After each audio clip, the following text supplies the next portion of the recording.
बाद 2027 के चुनावी मुद्दों में आए सबसे बड़े शिफ्ट की करेंगे। 2027 के चुनावी रण में आज कई नए नामों और नए मुद्दों की एंट्री हो गई। ये एंट्री कराई यूपी के सीएम योगी आदित्यनाथ ने। योगी आदित्यनाथ ने विधानसभा में राज्यपाल के अभिभाषण पर अपनी बात रखी। इस दौरान उन्होंने सदन में बोलते हुए 27 की चुनावी बाजी को लेकर कई बड़े संकेत दिए।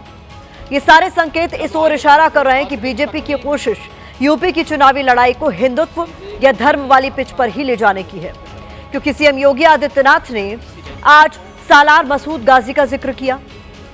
इसके अलावा उन्होंने बाबर, पाकिस्तान, दुर्योधन, श्री राम, श्री कृष्ण, जन्माष्टमी, इसके अलावा जो शब्द ट्रेंड किए उसमें शिव की बारात, रंगोत्सव, दीपोत्सव और वंदे मातरम का भी सीएम योगी ने विधानसभा में नाम लिया। कुल मिलाकर सीएम योगी अपने हिंदुत्व की पिच पर आज आक्रामक होकर बैटिंग करते नजर आए। लेकिन ऐसा क्यों है, इस रिपोर्ट में देखिए।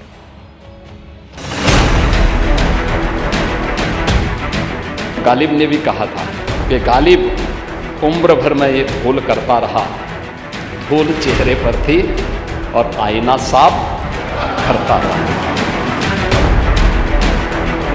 यूपी में अब की बार हिंदुत्व वाली पिच ऐसी है जिस पर बीजेपी के साथ समाजवादी पार्टी और कांग्रेस भी सियासी बैटिंग करने की कोशिश कर रही है, वो भी ये जानते हुए कि ये पिच परंपरागत तौर पर बीजेपी को फायदा पहुंचाती रही है। लेकिन इस पिच पर इस बार अखिलेश यादव से सीएम योगी को कड़ी चुनौती मिल रही है। हालांकि शुक्रवार को यूपी विधानसभा में बोलते हुए सीएम योगी ने हिंदुत्व की पिच पर तेजी से बढ़त बनाने की कोशिश की। सीएम योगी ने विधानसभा में बोलते हुए उन सारे मुद्दों और प्रतीकों का जिक्र किया जो बीजेपी की हिंदुत्व वाली धार को तेजी देने का काम करते हैं। गाजी के मेले का समर्थन करते हैं, राष्ट्रद्रोहियों को महिमामंडित करते हैं, बाबर की कब्र में सजदा की इसका समर्थन करते हैं, माफियाओं की कब्र में फतिया पड़ने के लिए जाते हैं, कांवड़ यात्रा को रोकी जाती है। इस बीच देवी अहिल्याबाई प्रतिमा का विवाद ऐसा है जिस पर यूपी से लेकर दिल्ली तक सियासी चिंगारियां उठ रही हैं।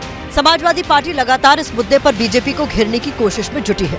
संसद के बजट सत्र में भी अखिलेश यादव ने देवी अहिल्याबाई प्रतिमा विवाद का जिक्र किया, तो शुक्रवार को यूपी विधानसभा में बोलते हुए अखिलेश यादव के आरोपों का जवाब दिया।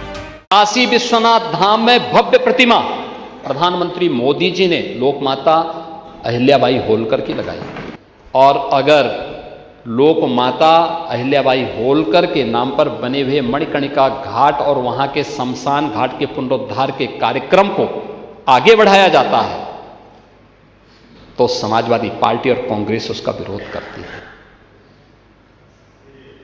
उसके नाम पर लोक माता को अपमानित करने का काम करती है।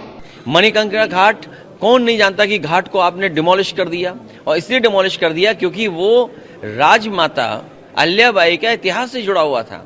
आप दूसरे का इतिहास खत्म करके, पीढ़ी का इतिहास खत्म करके आप अपना इतिहास बनाना चाहते हो।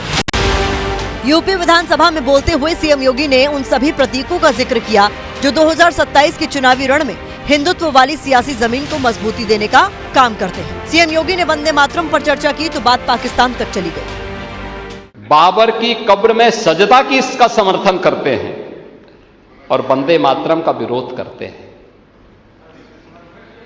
माफियाओं की कब्र में फतिया पड़ने के लिए जाते हैं। कांग्रेस के भी और सपा के भी बोल रहे हैं, कह रहे हैं कि वंदे मातरम नहीं गाएंगे। वंदे मातरम का जो विरोध करेगा वो वहीं जाए जहां पर उसको ये विरोध के स्वर दिखाई देते हों। हिंदुस्तान की धरती पे तो नहीं उसको रहने का कोई अधिकार मिलना चाहिए।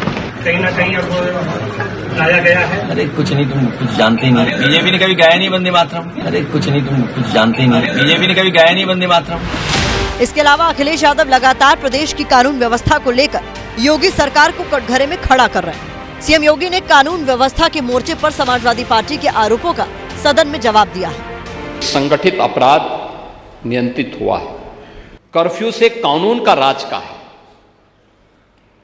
उपद्रव से उत्सव की यात्रा है, समस्या से समाधान की यात्रा है। हथेली गरम, पुलिस नरम।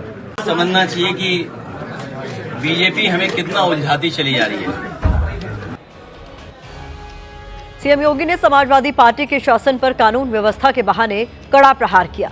तो यूपी विधानसभा में बीजेपी विधायक केतकी सिंह और विधानसभा अध्यक्ष के बीच हुई बहस से अखिलेश यादव को भी बीजेपी के खिलाफ हमला बोलने का मौका मिला।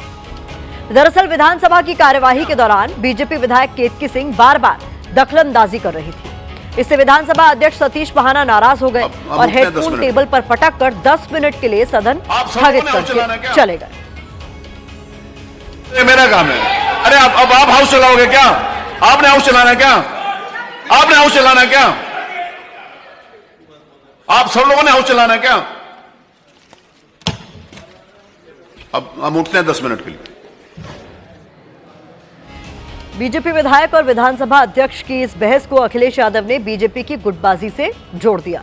उन्होंने एक्स पर पोस्ट किया, बीजेपी की हार की हताशा सड़क से लेकर सदन तक पहुंच गई है। अब देखते हैं कौन किसको अवमानना का नोटिस देता है।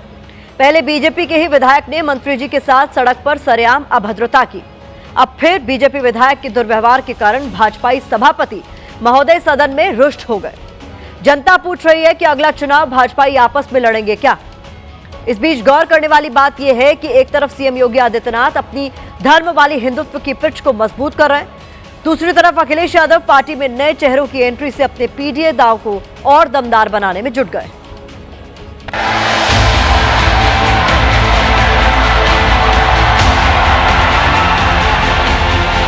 2027 के चुनावी रण में अखिलेश यादव को अकेले कई चुनौतियों से टकराना है। पहली और बड़ी चुनौती सीएम योगी आदित्यनाथ है। इसके अलावा AIMIM अध्यक्ष असदुद्दीन ओवैसी भी मुस्लिम वोटों के मोर्चे पर समाजवादी पार्टी की राह में बाधा बन सकते हैं। तीसरा, बीएसपी प्रमुख मायावती का अचानक एक्टिव हो जाना भी अखिलेश यादव के दलित वोटों में सेंध लगा सकता है। ये वो चुनौतियां हैं जो अखिलेश यादव के पीडीए दांव को कमजोर कर सकती हैं। अखिलेश यादव को भी सियासी खतरे का बखूबी अंदाजा है। यही वजह है कि उन्होंने चुनाव से करीब 10-12 महीने पहले ही इन चुनौतियों से निपटने की रणनीति पर काम करना शुरू कर दिया है। यूपी के कद्दावर मुस्लिम नेता नसीमुद्दीन सिद्दीकी को साइकिल पर सवारी कराना भी अखिलेश यादव की उसी रणनीति का हिस्सा है। नसीमुद्दीन सिद्दीकी मायावती सरकार के दौरान सबसे ताकतवर मंत्रियों में से एक रहे हैं। माना जाता है कि बीएसपी सरकार में वो मायावती के बाद नंबर 2 का कद रखते हैं। मायावती सरकार में मंत्री रहते हुए उनके पास 7 विभागों की जिम्मेदारी थी। नसीमुद्दीन सिद्दीकी की पश्चिमी यूपी के मुसलमानों के बीच अच्छी पकड़ मानी जाती है। इसी को देखते हुए समाजवादी पार्टी ने उन्हें साथ जोड़ने का दांव चला है, क्योंकि बीते कुछ वक्त से बीएसपी भी पश्चिमी यूपी में मुसलमानों के बीच अपनी पकड़ मजबूत करने की कवायद में जुटी है। नसीमुद्दीन सिद्दीकी ने कुछ दिन पहले ही कांग्रेस से इस्तीफा दिया है। अब अखिलेश यादव की मौजूदगी में समाजवादी पार्टी का दामन थामेंगे। इसके जरिए अखिलेश यादव आजम खान के जेल जाने के बाद मुस्लिम चेहरे के तौर पर पार्टी में उनकी जगह की भरपाई करेंगे। भारतीय जनता पार्टी की जन विरोधी नीतियों के खिलाफ अगर कोई लड़ रहा है तो वो नेता का नाम अखिलेश यादव और पार्टी का नाम है समाजवादी पार्टी।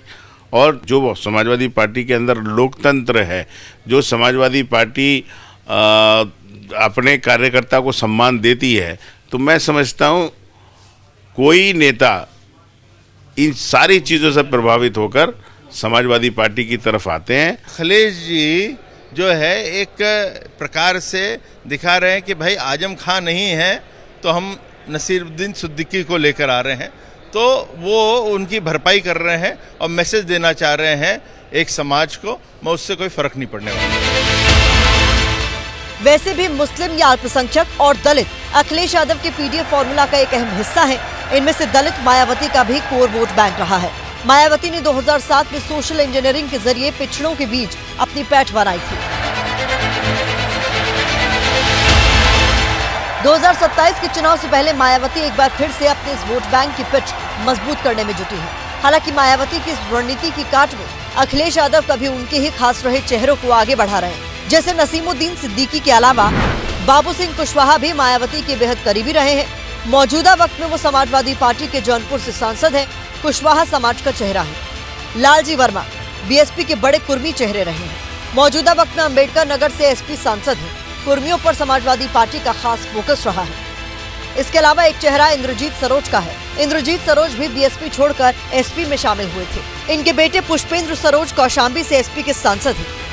नसीमुद्दीन सिद्दीकी और अनीस अहमद के आने से पार्टी को और गति मिलेगी, लेकिन यहाँ पे समाजवादी पार्टी को कुछ सावधानी पूर्वक अपने कार्ड खेलने होंगे, नहीं तो हर कार्ड का काउंटर भारतीय जनता पार्टी करना जानती है।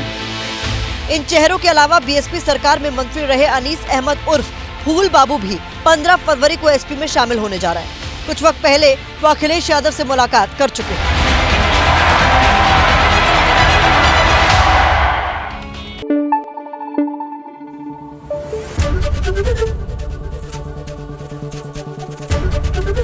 एबीपी न्यूज आपको रखे आगे।